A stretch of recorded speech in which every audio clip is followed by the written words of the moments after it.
Hola, soy Mónica. Las pupusas, la comida típica de El Salvador. No te puedes ir de El Salvador sin probar las pupusas. Es la comida típica de El Salvador. Casi en todos los lugares se comen las pupusas. Las pupusas son como una tortilla de maíz o arroz, rellenas con queso, frijoles, loroco y otros ingredientes. Las pupusas se hacen con las manos. Las mujeres que hacen las pupusas se llaman pupuseras.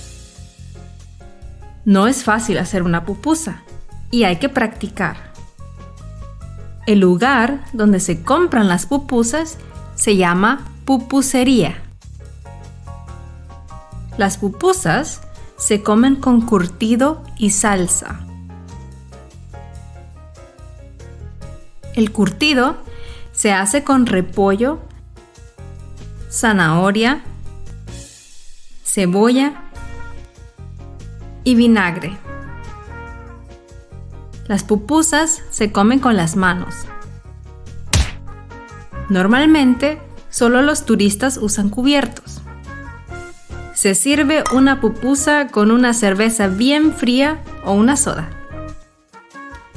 Si quieres aprender más español, puedes visitar nuestra página web o ver otros de mis videos en YouTube. ¡Hasta pronto!